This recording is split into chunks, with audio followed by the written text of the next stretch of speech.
जय श्री हरि। श्रीमद्भागवत महापुराणम षष्ठः स्कंधः अथैकोनविंशोऽध्यायः। अब हम श्रीमद्भागवत महापुराण के छठे स्कंद के अंतिम 19वें अध्याय में पुंसवन व्रत की विधि का श्रवण करते हैं। श्री गणेशाय नमः। श्री सरस्वत्यै नमः। श्री गुरवे नमः। श्री पुराण पुरुषोत्तमाय नमः। पिछले छठे स्कंद के 18वें अध्याय में अदिति और दिति की संतानों की तथा मरुद गणों की उत्पत्ति का वर्णन सुनते हुए हमने जाना, एक बार उर्वशी को देखकर मित्र और वरुण नाम के दो देवता थे, उन दोनों का वीर्य स्खलित हो गया। उसे उन लोगों ने घड़े में रख दिया। उसी से मुनिवर अगस्त्य और वशिष्ठ जी का जन्म हुआ। इस प्रकार अगस्त्य ऋषि भी कुंभज कहलाते हैं, घटियोनी भी कहलाते हैं और वशिष्ठ जी भी कुंभज कहलाते हैं।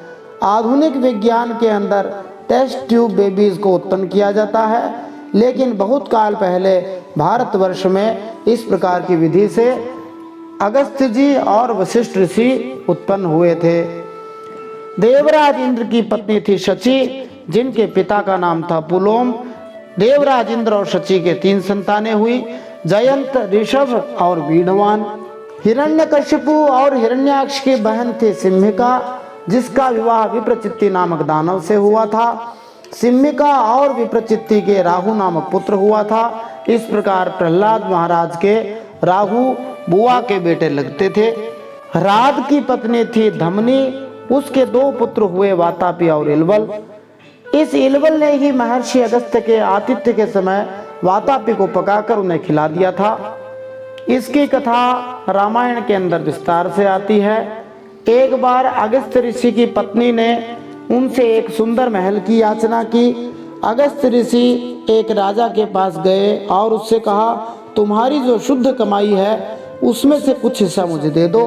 राजा ने कहा, मेरे पास तो सारी पाप की कमाई है। इस प्रकार अगस्त्य ऋषि कई राजाओं के पास गए, सभी जगह उन्हें निराशा हाथ लगी। अंत में किसी ने कहा कि वातापी और इलवल नामक 2 दैत्य हैं, जिन्होंने बहुत सारी संपत्ति इकट्ठा कर ली है, आप उनके पास जाइए। वातापी और इलवल ये बड़े ही बदमाश दैत्य थे। वातापी जादुई विद्या जानता था। इलवल ब्राह्मण का वेश धारण करके ऋषियों के पास जाता था, उनसे निवेदन करता था कि आप हमारे यहाँ भोजन कीजिए। जब ऋषि उनके यहाँ आता था तब वातापी को इलवल मार देता था और उसका थोड़ा सा खून उस भोजन में मिला देता था जिसको वे ऋषि खाते थे। बाद में वो राक्षस उस खून के रूप में उनके पेट में जाकर उन ऋषि को मार देता था, उनका पेट भी फाड़ देता था। यही लीला इन दोनों ने अगस्त्य ऋषि के साथ की। अगस्त्य ऋषि के पेट में भी वातापी का रक्त जब गया तब इलवल ने वातापी को बुलाया कि बाहर आ जाओ, लेकिन वातापी तो अंदर ही ध्वस्त हो गया था, क्योंकि अगस्त्य ऋषि की पेट की जो अग्नि है, जठराग्नि है, वो बहुत ही तीव्र है, इसलिए वो वापस नहीं आ सका। इस प्रकार इलवल ने सारी संपत्ति अगस्त्य ऋषि को दान में कर दी थी। ऐसे प्रतापी ऋषि थे अगस्त्य ऋषि। बाणासुर के पिता का नाम था बलि, उनकी माता थी अशना। ये 100 भाई हुए थे। दिति के हिरण्यकशिपु और हिरण्याक्ष के अलावा 49 पुत्र और भी थे, जिन्हें मरुदगण कहा जाता है। इन सबको देवराज इंद्र ने देवता बना लिया था। परीक्षित महाराज ने तुरंत पूछ लिया, ऐसा कैसे हुआ? तब सुखदेव जी बताते हैं कि हिरण्यकशिपु और हिरण्याक्ष को भगवान श्री हरि विष्णु ने नृसिंह रूप और वराह रूप धारण करके मारा था। इसलिए दिति दुख की अग्नि से सदा ही जलती रहती थी। वे कहती थी कि ये देवराज इंद्र बड़ा ही क्रूर और निर्दयी है, इसको भी मरवाऊंगी तब जाके मुझे चैन पड़ेगा। दिति ने अपने पतिदेव कश्यप ऋषि से निवेदन किया कि आप मुझे एक संतान दीजिए। कश्यप ऋषि ने कहा, मैं तुम्हारी इच्छा पूर्ण करूंगा। सृष्टि के आरंभ में ब्रह्मा जी ने केवल पुरुषों की ही रचना की थी। फिर ब्रह्मा जी ने देखा कि स्त्रियों के अभाव में पुरुष ऐसे ही निरासक्त घूमते रहते हैं, उन्हें कोई काम धाम नहीं। जैसा कि लोक में देखा जाता है कि जिनका विवाह आदि नहीं हुआ होता है, वे अलमस्त जिंदगी जीते हैं और उन्हें किसी बात की परवाह नहीं रहती, घर बार का ध्यान नहीं रखते, तब ब्रह्मा जी ने अपने आधे शरीर से स्त्रियों की रचना की थी। स्त्रियों ने उन पुरुषों की मति अपनी ओर आकर्षित कर ली। उसके बाद जैसे ही मनुष्य का विवाह हो जाता है वह अपने घर गृहस्थी को चलाने के अंदर लग जाता है और इस प्रकार से उसकी बुद्धि ठिकाने आ जाती है। पति को परमेश्वर कहने का भाव यह है, जो लोग श्री भगवान के प्रत्यक्ष संपर्क में नहीं है और न श्री भगवान की वास्तविक स्थिति को समझ सकते हैं, उन्हें यह कभी कभी सलाह दी जाती है कि वे देवताओं की पूजा करें, क्योंकि देवता भी श्री भगवान के ही अंग हैं। यदि स्त्रियां जो साधारणतया अपने पतियों में बहुत प्रेम करती हैं, अपने पतियों को भगवान वासुदेव के प्रतिनिधियों के रूप में यदि पूजें तो उन्हें उसी प्रकार लाभ मिल सकता है जिस प्रकार अजामिल को अपने बेटे श्री नारायण का नाम लेने से मिला। यद्यपि अजामिल को अपने पुत्र से प्यार था, लेकिन नारायण नाम के प्रति उसकी आसक्ति होने के कारण और उस नाम का बारंबार जप करने से ही उसे मुक्ति मिल सकी। भारत में आज भी पति को पति गुरु कहा जाता है। यदि पति तथा पत्नी दोनों ही भगवान की भक्ति को बढ़ाने के लिए एक दूसरे पर आसक्त रहें तो इस प्रगति के लिए उनका यह सहयोग अत्यंत लाभप्रद होगा। इसलिए पति को परमेश्वर कहा जाता है। जैसे यज्ञ में इंद्राय स्वाहा अग्नय स्वाहा, इस प्रकार आहुतियां तो अग्नि और इंद्र के नाम पे दी जाती है, लेकिन वास्तव में उन यज्ञों के भोक्ता भगवान श्री हरि विष्णु ही है। जब तक कोई भौतिक इंद्रिय तृप्ति के प्रति बहुत आसक्त रहता है तब तक उसे देवताओं या अपने पति की पूजा करनी चाहिए। इसी भाव को लेकर पति को परमेश्वर बताया गया है। परमेश्वर तो परमेश्वर ही है, लेकिन जैसे गणित में माना जाता है कि माना कि, उसी प्रकार पति को परमेश्वर मानना चाहिए। और यदि पति को परमेश्वर मानते हैं तो धीरे धीरे भगवान में भी मन लग सकता है, यदि दोनों भक्ति करें तो। दीति ने कश्यप ऋषि से कहा कि आप मुझे ऐसी संतान दीजिए जो देवराज इंद्र का वध करने वाली हो। तब कश्यप ऋषि को बड़ा दुख हुआ। उन्होंने सोचा कि इस प्रकार का वरदान इसने मांगा है, ये ठीक बात नहीं है, इसके मन में हिंसा की भावना आ रही है। इसलिए कश्यप ऋषि ने सोचा कि ऐसी कोई युक्ति लगाई जाए जिससे इसकी बुद्धि निर्मल हो जाए। तो जो पापी होता है, जिसकी बुद्धि दुष्ट होती है, उसे श्री भगवान की भक्ति में लगा देना चाहिए। जो श्री हरि की भक्ति करने लग जाता है उसकी बुद्धि निर्मल हो जाती है। इस प्रकार कश्यप ऋषि निषेध विधि से अपनी पत्नी को वैष्णवी बनाना चाह रहे थे। उसे कई प्रकार के नियम बताते हैं कि इस प्रकार से तुम्हें रहना चाहिए। जिस सभ्यता में गायों तथा ब्राह्मणों का आदर नहीं होता उसे धिक्कार है। ब्राह्मणों का गुण प्राप्त किए बिना, गायों को सुरक्षा दिए बिना कोई भी आत्मसिद्ध नहीं बन सकता। गोरक्षा से प्रचुर दुग्ध सामग्री भी मिल जाती है जो उन्नत सभ्यता के लिए परम आवश्यक है। वर्तमान समय में गायें लंपी नामक वायरस से बीमारी से पीड़ित हैं। यह वास्तव में गायों के अनादर करने के कारण ही हो रहा है। भगवान श्री हरि मानव मनुष्यों को चेता रहे हैं कि यदि तुमने गायों का आदर नहीं किया, तुम समझते हो कि गायें केवल दूध देने के लिए ही हैं, आवारा ऐसे ही छोड़ते रहते हैं, घूमती रहती है, गायें दुख पाती रहती हैं। हमें केवल दूध से मतलब है, घी से दही से मतलब है, गायों से मतलब नहीं है। और कई लोग तो कहते हैं गाय ही माता क्यों है, भैंस माता क्यों नहीं है, भैंस मौसी है, इस प्रकार की उल्टी सुल्टी बातें करते हैं। गायों का अनादर करने का ही बड़ा भयानक दुष्परिणाम हो रहा है। हो सकता है भविष्य के अंदर गायें अथवा दूध देखने को भी ना मिले, लेकिन भगवान चाहेंगे तो अवश्य ही गायों की और हम सबकी रक्षा हो जाएगी। हमें तो श्री भगवान से प्रार्थना करनी चाहिए, उनका भजन करना चाहिए, वे गायों की रक्षा करें, ऐसी हमें भगवान से प्रार्थना करनी चाहिए। तभी हमारा गौ माता की जय बोलना सार्थक होगा। जिस व्यक्ति के संतान न होती हो अथवा संतान होने के बाद मर जाती हो, वह व्यक्ति यदि इस व्रत को करता है जिसका नाम पुंसवन है, यह व्रत भगवान श्री हरि विष्णु को प्रसन्न करने वाला है। इस व्रत को करने से निश्चित रूप से संतान प्राप्त हो जाती है। जब कश्यप ऋषि ने दैत्य माता दिति को अनेक पवित्र नियमों के बारे में बताया, तब दिति ने उनका पालन करने का निश्चय किया।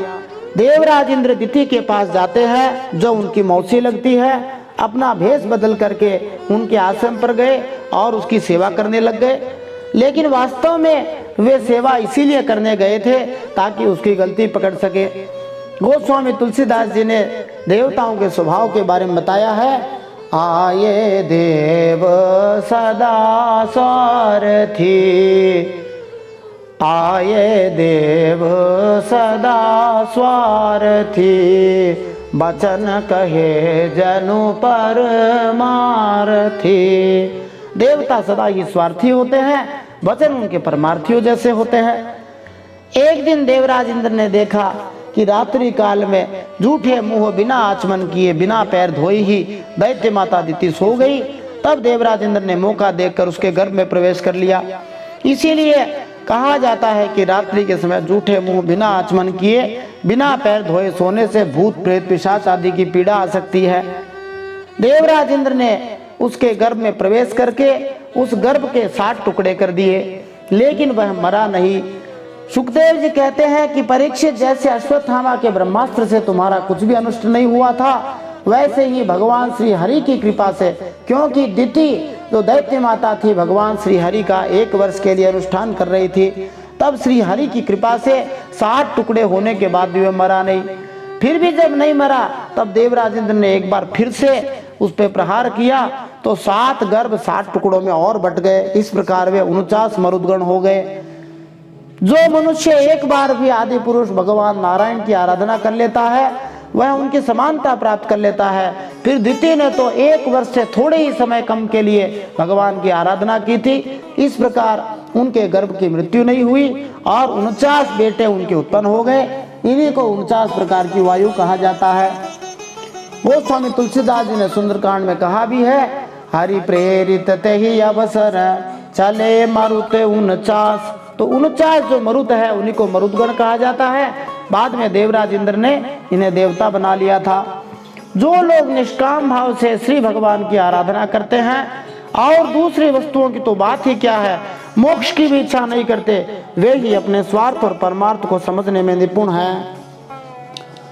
अब हम श्रीमद् भागवत महापुराण के 6ठे स्कंद के 19वें अध्याय में पुंसवन व्रत की विधि जानते हुए इन प्रश्नों के उत्तर प्राप्त कर सकते हैं। पुंसवन व्रत की विधि क्या है? पुंसवन व्रत का आरंभ किस मास और तिथि से करना चाहिए? क्या भगवान को भूख लगती है?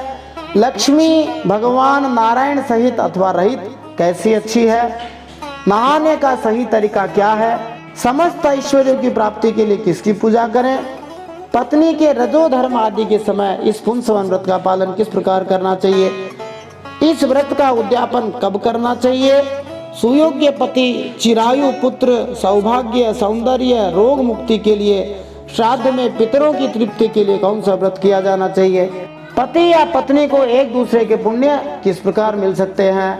तो आइए इन सब प्रश्नों के उत्तर आज के इस 6ठे स्कंद के 19वें अध्याय में प्राप्त करते हैं। जय श्री हरि। नारायणं नमस्कृत्य नरं चैव नरोत्तमं देवीं सरस्वतीं व्यासं ततो जयमुदीरयेत्।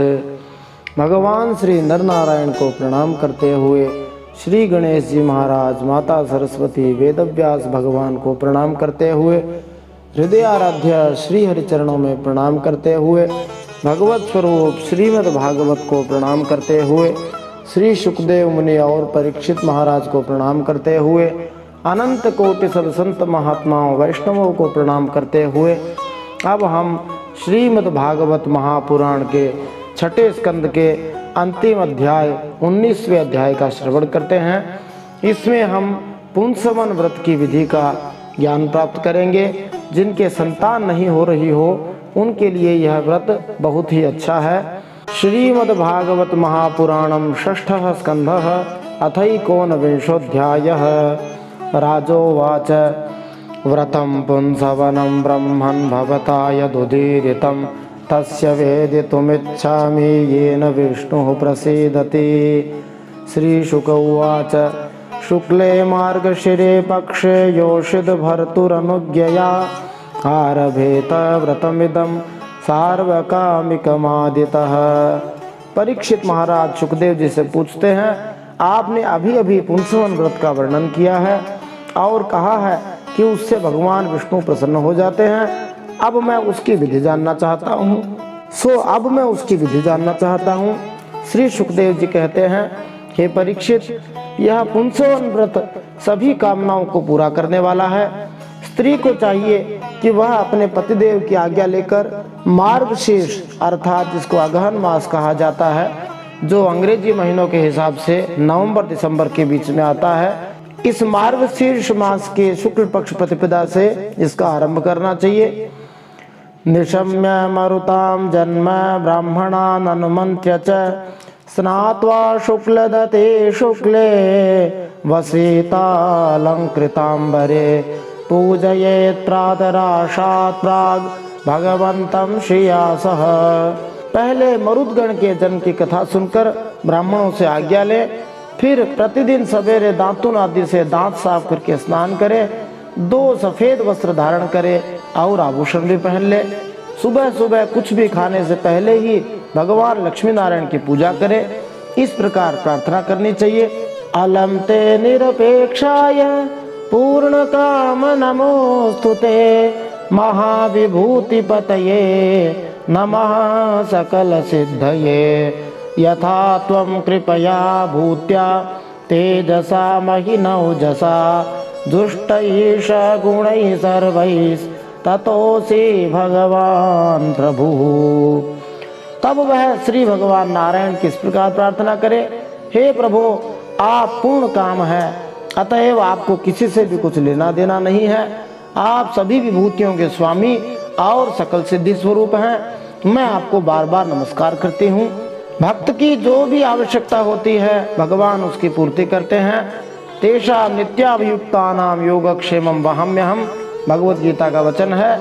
इसलिए सच्चा भक्त श्री भगवान से किसी वस्तु की याचना नहीं करेगा, वह केवल उन्हें नमस्कार ही करता है। और भक्त द्वारा जो भी अर्पित किया जाता है, भले ही पत्रम पुष्पम फलम तोयम अर्थात पत्ती फूल फल या जल ही क्यों न हो, श्री भगवान उसे स्वीकार करते हैं। किसी बनावटी प्रयास को करने की कोई आवश्यकता नहीं रहती। सबसे अच्छा यही है कि सीधे साधे ढंग से जो भी प्राप्त हो सके उसे श्री भगवान को आदर से नमस्कार पूर्वक अर्पित किया जाए। श्री भगवान अपने भक्तों को सभी प्रकार के ऐश्वर्य प्रदान करने में समर्थ हैं। फिर कहना चाहिए, हे मेरे आराध्य देव हरि, आप कृपा विभूति तेज महिमा और शक्ति आदि समस्त गुणों से नित्य युक्त हैं। इन्हीं भगों मानी ऐश्वर्यों से नित्य युक्त रहने के कारण आपको भगवान कहते हैं। आप सर्वशक्तिमान हैं। यद्यपि वे भगवान अपने आप में पूर्ण हैं, लेकिन फिर भी वे चाहते हैं कि सभी जीवात्मा उनके शरण में आए और उनकी सेवा करें। इस प्रकार से वे भगवान संतुष्ट होते हैं। यद्यपि वे स्वयं में भी पूर्ण हैं, तो भी अपने भक्तों द्वारा पत्र पुष्प फल जल दिए गए जो होते हैं उन्हें भक्ति से स्वीकार करते हैं और प्रसन्न भी हो जाते हैं। कभी कभी श्री भगवान अपने भक्त से भोजन भी मांगते हैं, जैसे कि भूखे हों, जिस प्रकार माता यशोदा से भगवान श्री कृष्ण मांगते हैं। कभी कभी भगवान अपने भक्तों को स्वप्न में बता देते हैं कि उनका मंदिर तथा उनका बगीचा अब पुराने हो चुके हैं, जिससे वे उनका उपयोग अच्छी तरह से कर नहीं सकते। इस प्रकार वे भक्तों से उनकी मरम्मत के लिए भी कहते हैं। कभी कभी भगवान पृथ्वी के अंदर गाड़ दिए जाने पर स्वयं बाहर आने में असमर्थ बताकर अपने भक्तों से उनकी रक्षा करने को कहते हैं। कभी कभी अपने भक्तों से पूरे विश्व में घूमकर उनके यश का प्रचार करने के लिए कहते हैं। यद्यपि भगवान अकेले ही इस कार्य को करने में सक्षम हैं, परंतु फिर भी वे अपने भक्तों से बड़ा प्रेम करते हैं। विष्णु पत्नी महामाये महापुरुष लक्षणे प्रिये था में महाभागे लोक मातर नमोस्तुते।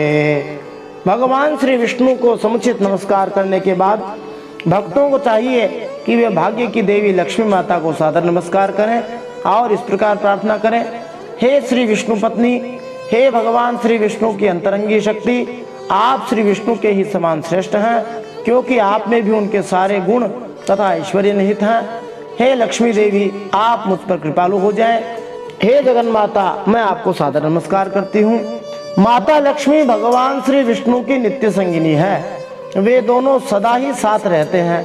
कोई भी भगवान श्री विष्णु के बिना लक्ष्मी जी को अपने घर में नहीं रख सकता, और यदि कोई ऐसा सोचता है तो उसके लिए यह खतरनाक होगा, क्योंकि श्री भगवान की सेवा के बिना लक्ष्मी माया बन जाती है, किंतु भगवान श्री विष्णु के साथ रहने से लक्ष्मी जी निस्संदेह आध्यात्मिक शक्ति हो जाती हैं। फिर सुखदेव जी कहते हैं, ओम नमो भगवते महापुरुषाय महानुभावाय महाविभूति पतये सह महाविभूतिभिर्बलिमुपहराणीति अनेना हर हर मंत्रेण विष्णोरावाहनार्घ्यपाद्योपस्पर्शन स्नान वास उपवीत विभूषण गंध पुष्प धूप दीपोपहाराद्युपचारांश्च समाहित उपाहरेत। इस प्रकार स्तुति करके एकाग्र चित्त से ओम नमो भगवते महापुरुषाय महानुभावाय महाविभूतिपतये सह महाविभूतिभिर्बलिमुपहराणि, ओंकार स्वरूप महानुभाव सभी महाविभूतियों के स्वामी भगवान पुरुषोत्तम को और उनकी महाविभूतियों को मैं नमस्कार करती हूँ और उन भगवान को पूजोपहार की सामग्री अर्पण करती हूँ। इस मंत्र के द्वारा प्रतिदिन स्थिर चित्त से श्री विष्णु भगवान का आवाहन, उन्हें बुलाना, अर्घ्य पाद्य आचमन स्नान, ये सब स्नान की विधियां हैं। फिर वस्त्र देना, फिर यज्ञोपवीत और फिर आभूषण, गंध पुष्प धूप दीप और नैवेद्य आदि निवेदन करके उनकी पूजा करें। हविशेषम तु जुहुयादनले द्वादशाहुतिः। ओम नमो भगवते महापुरुषाय महाविभूतिपतये स्वाहेति।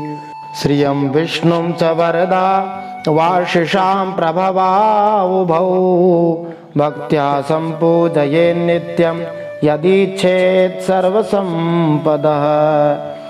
जो प्रसाद बचा रहे उससे ओम नमो भगवते महापुरुषाय महाविभूतिपतये स्वाहा।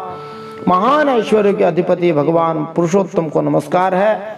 मैं उन्हीं के लिए इस भविष्य का हवन कर रही हूँ। यह मंत्र बोलकर अग्नि में 12 आहुतियां दें। हे परीक्षित, जो सब प्रकार की संपत्तियों को प्राप्त करना चाहता हो उसे चाहिए कि प्रतिदिन भक्तिभाव से भगवान श्री लक्ष्मी नारायण की पूजा करे, क्योंकि वे लक्ष्मी नारायण भगवान सभी अभिलाषाओं के पूर्ण करने वाले एवं श्रेष्ठ वरदानी हैं। लक्ष्मी नारायण अर्थात भगवान श्री विष्णु तथा माता लक्ष्मी सबके हृदय में सदैव विराजमान रहते हैं। जिन लोगों को संपत्तियां प्राप्त करनी हो वे सदा ही भगवान लक्ष्मी नारायण की आराधना करें, वे अवश्य ही कृपा करने वाले हैं। प्रणमे दंडवत भूमौ भक्ति प्रवेण चेतसा दशवारं जपेन मंत्रम ततः स्तोत्रमुदीरयेत्। युवां तो विश्वस्य विभो जगतः कारणं परम यम ही प्रकृति सूक्ष्म माया शक्तिर्दुरत्यया। इसके बाद भक्ति भाव से भरकर बड़ी नम्रता से श्री भगवान को साष्टांग दंडवत प्रणाम करे, 10 बार पूर्वोक्त मंत्र का जप करे और फिर इस स्तोत्र का पाठ करे। हे भगवान श्री विष्णु तथा माता लक्ष्मी, आप दोनों समस्त सृष्टि के स्वामी हैं। वास्तव में इस सृष्टि के कारण आप ही हैं। माता लक्ष्मी को समझ पाना अत्यंत कठिन है, क्योंकि वे इतनी शक्तिशाली हैं कि उनकी शक्ति की सीमा का पार पाना कठिन है। माता लक्ष्मी को भौतिक जगत में बहिरंगी शक्ति के रूप में अंकित किया जाता है, परंतु वास्तव में वे सदैव ईश्वर की अंतरंगी शक्ति हैं, सदा ही उनके साथ रहने वाली हैं। तस्या अधीश्वरः साक्षात् त्वमेव पुरुषः परः त्वं सर्वयज्ञ इज्ञेयं क्रियेयं फलभुग्भवान् गुणव्यक्तिरियं देवी व्यञ्जको गुणभुग्भवान् त्वं हि सर्वशरीर्यात्मा श्रीशरीरेन्द्रियाश्रया नामरूपे भगवती प्रत्ययस्त्वमपाश्रयः। हे प्रभु, आप ही इन महामाया के अधीश्वर हैं, आप ही स्वयं परम पुरुष हैं, आप समस्त यज्ञ हैं और ये है यज्ञ क्रिया, आप फल के भोक्ता हैं और ये है उसको उत्पन्न करने वाली क्रिया। यहाँ पर उपस्थित माता लक्ष्मी समस्त आध्यात्मिक गुणों की आगार हैं, जबकि आप इन गुणों के प्रकाशक तथा भोक्ता हैं। वास्तव में आप ही प्रत्येक वस्तु के भोक्ता हैं। आप सभी जीवात्माओं के परमात्मा के रूप में रहते हैं और लक्ष्मी देवी उनके शरीर इंद्रिय तथा मन का रूप है, उनके भी पवित्र नाम तथा रूप हैं और आप समस्त नामों तथा रूपों के आधार हैं। आप उनके प्राकट्य का भी कारण है। भगवान श्री विष्णु लक्ष्मी देवी के भी परमात्मा हैं, लेकिन भगवान श्री विष्णु का परमात्मा और कोई नहीं हो सकता, क्योंकि भगवान श्री विष्णु स्वयं ही सब जीवों के दिव्य परमात्मा है। यथा युवां त्रिलोकस्य वरदौ परमेष्ठिनौ तथा मौत्तम श्लोक संतो सत्य महाशिषः इत्यभिष्टूय वरदं श्रीनिवासं श्रियासः तन्निस्सार्योपहरणं दत्त्वा च मनमर्चयेत्। हे प्रभु, आपकी कीर्ति पवित्र है। आप दोनों लक्ष्मी नारायण ही त्रिलोकी के वरदानी परमेश्वर हैं। अतः मेरी बड़ी बड़ी आशा अभिलाषाएं आपकी कृपा से पूरी हो जाए। हे परीक्षित, इस प्रकार परम वरदानी भगवान लक्ष्मी नारायण की स्तुति करके वहां से नैवेद्य हटा दे और आचमन करा के पूजा करे। ततः स्तुवीत स्तोत्रेण भक्ति प्रवेण चेतसा यज्ञोच्छिष्टम अवग्राय पुनरभ्यर्चये धरिम पतिं च परया भक्त्या महापुरुष चेतसा प्रियैस्तैस्तैरुपनमेत् प्रेमशीलः स्वयं पतिः बिभ्रियात् सर्वकर्माणि पत्न्या उच्चावचानि च। फिर भक्ति भाव पूरित हृदय से भगवान की स्तुति करे और यज्ञ के बचे हुए भाग को सूंघकर फिर भगवान की पूजा करे। भगवान की पूजा के बाद अपने पति को साक्षात भगवान समझकर परम प्रेम से उनकी प्रिय वस्तुएं सेवा में उपस्थित करे। पति का भी यह कर्तव्य है कि वह आंतरिक प्रेम से अपनी पत्नी के प्रिय पदार्थ ला ला कर उसे दे और उसके छोटे बड़े सब प्रकार के काम करता रहे। इस विधि से पति तथा पत्नी के पारिवारिक संबंध आध्यात्मिक रूप में स्थापित होने चाहिए। कृतमेकतरेणापि दंपत्योरुभयोरपि पत्न्यां कुर्यादनर्हायां पतिरेतत् समाहितः विष्णोर्व्रतमिदं बिभ्रन् न विहन्यात् कथंचन विप्रां स्त्रियो वीरवतीः स्रग्गन्ध बलिमण्डनैः अर्चेदहरहर भक्त्या देवं नियममास्थितः। पति पत्नी दोनों में से कोई एक इस भक्ति को निष्पादित कर सकता है। उनके मधुर संबंधों के कारण दोनों को फल मिलता है। माने पति यदि करता है तो पत्नी को फल मिलता है और पत्नी करती है तो पति को मिलता है। इसलिए यदि पत्नी इस व्रत को पूरा करने में समर्थ न हो पाए, जैसे कि रजो धर्म आदि के समय वह व्रत न कर पाए, तो पति सावधानी से इस व्रत को करे, जिससे उसकी आज्ञाकारिणी पत्नी को भी उसका फल मिल जाएगा। यह भगवान श्री विष्णु का व्रत है। इसका नियम लेकर बीच में कभी छोड़ना नहीं चाहिए। जो भी यह नियम ग्रहण करे वह प्रतिदिन माला, चंदन, प्रसाद और आभूषण आदि से भक्ति पूर्वक ब्राह्मण और सुहागिनी स्त्रियों का पूजन करे तथा भगवान विष्णु की भी पूजा करे। उद्वास्य देवं स्वेधाम्नि तन्निवेदितमग्रतः अद्यादात्म विशुद्ध्यर्थं सर्वकामर्धये तथा एतेन पूजा विधिना मासान् द्वादशहायनं नीत्वाथोपचरेत् साध्वी कार्तिके चरमे हनि। इसके बाद भगवान को उनके धाम में पधरा दे, विसर्जन कर दे। तदनंतर आत्मशुद्धि और समस्त अभिलाषाओं की पूर्ति के लिए पहले से ही उन्हें निवेदित किया हुआ प्रसाद ग्रहण करे। यहाँ विसर्जन का अर्थ श्री भगवान विष्णु को शयन कराने से है। साध्वी स्त्री इस विधि से 12 महीनों तक पूरे साल भर इस व्रत का आचरण करके मार्गशीर्ष मास की अमावस्या को उद्यापन संबंधी उपवास और पूजन आदि करे।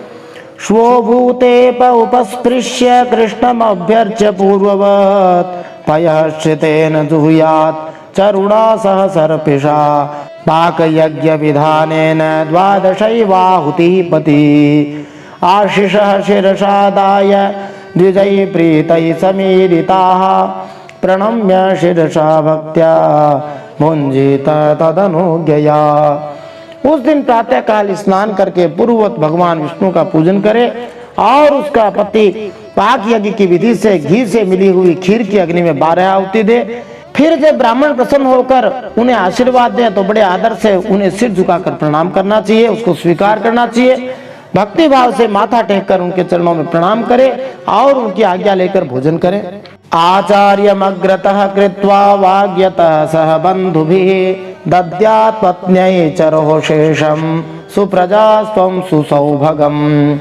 पति को चाहिए कि भोजन करने के पहले सर्वप्रथम आचार्य को सुखद आसन दे और अपने मित्रों तथा स्वजनों के साथ वाणी को वश में रखते हुए गुरु को प्रसाद भेंट करे, माने ज्यादा बातचीत न करे। तब पत्नी को चाहिए कि घी में पकाई गई खीर की आहुति से बचे हुए भाग को खाए। इस अवशेष को खाने से विद्वान तथा भक्त पुत्र की और समस्त सौभाग्य की प्राप्ति निश्चित हो जाती है। अब वंशस्थ और इंद्रवंशा छंद में कहते हैं, एतच्चरित्वा विधिवत् व्रतं विभो रभीप्सितार्थं लभते पुमानिः स्त्री चैतदास्थाय लभेत सौभगं श्रियं प्रजां जीवपतिं यशो गृहम्। हे परीक्षित, श्री भगवान विष्णु के इस पुंसवन व्रत का जो मनुष्य विधि पूर्वक अनुष्ठान करता है उसे इसी लोक में उसकी मनचाही वस्तु मिल जाती है। स्त्री इस व्रत का पालन करके सौभाग्य, संपत्ति, संतान, यश और घर प्राप्त करती है। उसका पति चिरायु हो जाता है। कन्या च विन्देत समग्र लक्षणं वरं त्ववीराहत किल्बिषागतिं मृत प्रजा जीव सुता धनेश्वरी सुदुर्भगा सुभगा रूपमग्र्यम। इस व्रत का अनुष्ठान करने वाली कन्या सभी शुभ लक्षणों से युक्त पति प्राप्त करती हैं। जिनका विवाह नहीं हुआ हो उनके लिए भी अच्छा है। और विधवा इस व्रत से निष्पाप होकर वैकुंठ में जाती है। जिसके बच्चे मर जाते हो वह स्त्री इसके प्रभाव से चिरायु पुत्र प्राप्त करती है। धनवती लेकिन अभागिनी स्त्री को सौभाग्य प्राप्त हो जाता है। और जो कुरूपा होती है उसको सुंदर रूप मिल जाता है।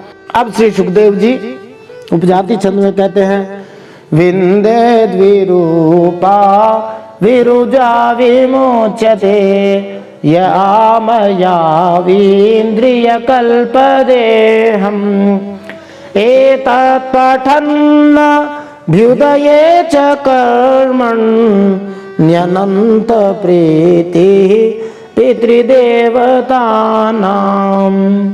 रोगी इस व्रत के प्रभाव से रोग मुक्त होकर बलिष्ठ शरीर और श्रेष्ठ इंद्रिय शक्ति प्राप्त कर लेता है। जो मनुष्य मांगलिक श्राद्ध कर्मों में इसका पाठ करता है उसके पितर और देवता अनंत तृप्ति लाभ प्राप्त करते हैं। तुष्टाः प्रयच्छन्ति समस्त कामान् होमावसाने उत भुक् श्रीर्हरिश्च राजन्महन् मरुतां जन्म पुण्यं दितेर्व्रतं चाभिहितं महत्ते। वे संतुष्ट होकर हवन के समाप्त होने पर व्रती की सभी इच्छाएं पूर्ण कर देते हैं। ये सब तो संतुष्ट होते ही हैं। समस्त यज्ञों के एकमात्र भोक्ता भगवान लक्ष्मी नारायण भी संतुष्ट हो जाते हैं। बोलिए लक्ष्मी नारायण भगवान की जय। और व्रती की समस्त अभिलाषाएं पूर्ण कर देते हैं।